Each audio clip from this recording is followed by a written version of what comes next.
সব থেকে দুঃখের বিষয়, সব আমার মেয়ের বয়সী, মানে বেঁচে বেঁচে টার্গেট করে শুধু আমার মেয়ে। আমি এটাকে পরিকল্পনা ছাড়া কিছু বলবো না।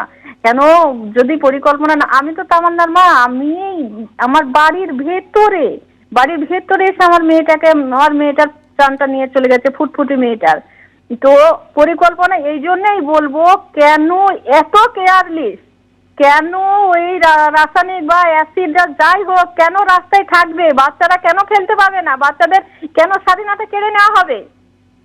কেন আমাদের সরকার, আমাদের রাজ্যের সরকার, আমাদের দিদি কেন বাচ্চাদের স্বাধীনতা কেড়ে নিচ্ছেন? ভবিষ্যতের যেগুলো ভবিষ্যতে হবে সেইগুলোকে কেন নষ্ট করে দিচ্ছেন? আমি বলবো, আমি তামান্নার মা বারবার বলবো, এই সরকার যতদিন থাকবে ততদিন এই বাচ্চারা কেউ সাধারণভাবে বাঁচতে পারবে না। আজ আমার তামান্না চলে গেছে, যখনই আমি শুনেছি ভাঙরের এই বাচ্চাদের ঘটনা, তখন আমার বুকের ভেতরটা আবার কেঁপে উঠছে। সেই সেই কান্না, সেই তামান্নার মতো সেই মায়েদের কান্না, সেই মানে প্রত্যেক সময় কোনো মাস বাদ যাচ্ছে না, প্রত্যেকটা মাসে প্রত্যেকটা সপ্তাহে হয়েই চলেছে যে ঠিক তামান্নার বয়সী কেউ না কেউ হচ্ছে। এটা কি এতটুকু সরকারের উপর দায়ী পড়ে না? এটা মমতা দির উপর দায়ী পড়ে না? মমতা দির কি এই আরাধনা কান্নার আওয়াজ কি মমতা দির কাছে পৌঁছায় না? আর মমতা দি আমার যা পারে করবে, আমাকে গ্রেফতার করুক, অ্যারেস্ট করুক, যা করুক, আপনারা শুধু বলবেন তামান্নার মা বলেছে আপনি আপনি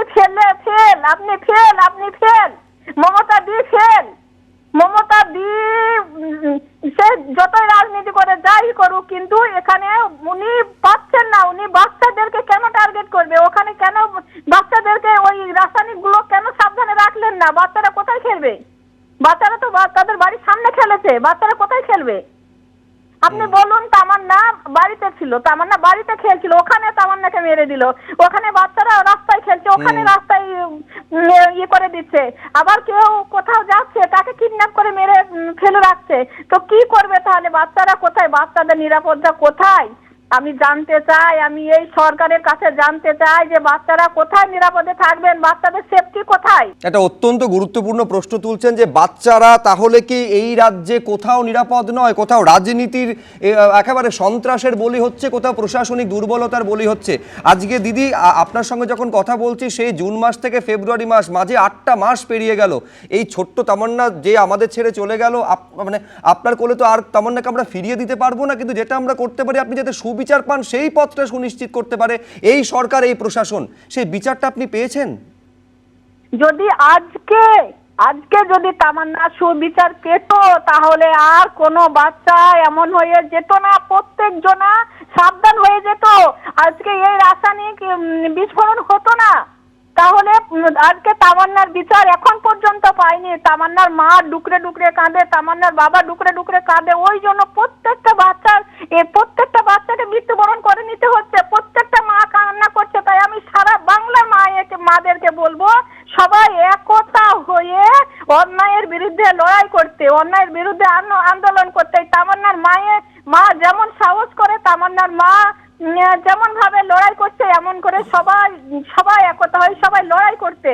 আর এই যে সরকার আমাদের কান্না, আমাদের আরাধনা করুণা তার কাছে পৌঁছাচ্ছে না, তাকে ধরে টেনে হিঁচড়ে নামিয়ে দিতে। আমি বলবেন তামান্নার মা বলেছে এমন কথা, কেন তামান্নার মাকে কোনো মন্ত্রী কোনো কেউ তামান্নাকে ফিরিয়ে দিতে পারবে না, তামান্নার বিচারটুকু দিতে পারবে না। দিদি আপনার কাছে আমার শেষ প্রশ্ন, এই যাদের বিরুদ্ধে আপনি অভিযোগ করেছিলেন, পুলিশ কি তাদের সবাইকে গ্রেফতার করেছে কিনা? আমার মনে আছে আপনি একটা সময় বলেছিলেন যে আপনাকে রীতিমতন হুমকি দেওয়া হচ্ছে, ভয়ে ঘরে থাকতে পারছেন না আপনি। এই আতঙ্কের পরিবেশ মানে থেকে মুক্তি দেওয়ার জন্য পুলিশ কি করেছে এখনো অবধি? এখনো অবধি পুলিশ গ্রেফতার করতে পারেনি। 11 জনকে গ্রেফতার করেছে, বাকিরা সব ঘুরেই বেড়াচ্ছে। বাকিরা সব কোথায় আছে? বাকিরা সব ঘুরেই বেড়াচ্ছে, কিন্তু এখনো পুলিশ ওদেরকে গ্রেফতার করতে পারেনি। 11 জনকে গ্রেফতার করেছে। আর আমার কি করেছে যদি বলা হয় প্রশাসন আমার জন্য কি করলো, তাহলে আমি বলবো কিছু করেনি। কেন কিছু করেনি? কেন তাদেরকে 24 জনকে ধরেনি, এখনো তামান্নার বিচার পাইয়ে দেয়নি। উনি যে এসপি চলে গেছেন, ওই এসপি আমার হাত ধরে আমার বাড়িতে এসে বলে গেছিল আমি বিচার পাইয়েই দেব, 3 মাসের মধ্যে বিচার পাইয়েই দেব। সেই এসপি চলে গেছেন, অথচ তামান্নার বিচার একটু পাইয়ে দেয়নি। তামান্নার বিচার পাইয়ে দেয়নি, অথচ আর অ্যারেস্টও করতে পারেনি। 24 জনকে অ্যারেস্টও করতে পারেনি। তাই আমি সবাই এক, কেউ ভালো নয়, সবাই মুখ্যমন্ত্রীর হাতের মুঠোর মধ্যে থাকে। সবাই মুখ্যমন্ত্রীর হাতের দিদির হাতের মুঠোর মধ্যে আছে। এবিপি আনন্দ এগিয়ে থাকে, এগিয়ে রাখে।